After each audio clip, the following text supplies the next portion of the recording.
2019 पूर्वी राज्यामध्ये 2,10,00,000 वाहनांची नोंद होती. 2019 नंतर सर्व कंपन्यांना आदेश देण्यात आले होते की HSRPच्या नंबर प्लेट नुसारच तुम्ही नवीन गाड्या बाजारात आणा. त्यामुळे जे पूर्वीचे 2,10,00,000 ग्राहक होते त्यांना HSRP नंबर प्लेट लावण्यासाठी त्यावेळेस निविदा प्रक्रिया राबवण्यात आली. 3 निविदाकारांनी त्याला प्रतिसाद दिला आणि तिन्ही जणांना ते जो महाराष्ट्राचा विभाग आहे तो विभागून देण्यात आला. आजपर्यंत जवळजवळ 49% वाहन चालकांनी HSRPच्या नंबर प्लेट बसवलेल्या आहेत.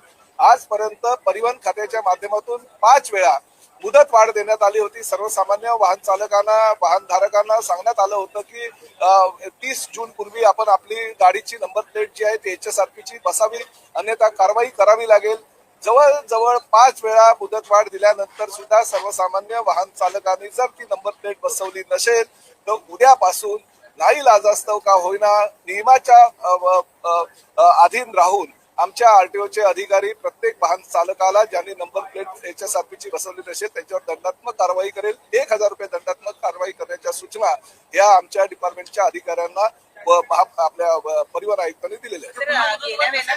पूर्ण मुदतवाढ नसेल, शेवटची तारीख आजची आहे. उद्यापासून दंडात्मक प्रक्रिया जी आहे ती चालू होईल. कारण देशामध्ये आणि प्रामुख्याने राज्यामध्ये ज्या पद्धतीनं देशविघातक शक्तींकडून काही हल्ले करण्यात आले, काही अतिरेकी कारवाई करण्यात आल्या आणि अतिरेकी कारवाई करत असताना गाड्यांचा वापर मोठ्या प्रमाणात करण्यात आला होता.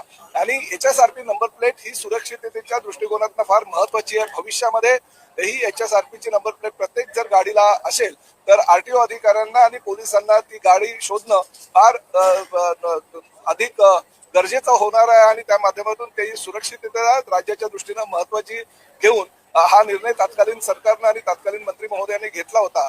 परंतु जर प्रवाशांनी किंवा वाहन चालकांनी अजूनपर्यंत जर नंबर प्लेट बसवली नसेल तर माझी परिवहन मंत्री म्हणून विनंती आहे, आज शेवटचा दिवस आहे, त्यांनी ताबडतोब नंबर प्लेट बसवण्यासाठी किमान अर्ज जरी केला तरी त्यांना दंडातून सूट देण्यात येईल. पण अर्जही केला नसेल आणि त्यांनी शासनाची जी योजना आहे किंवा जो नियम आहे त्याची पायमल्ली केली असेल तर नाईलाजास्तव त्यांच्यावर कारवाई करावी.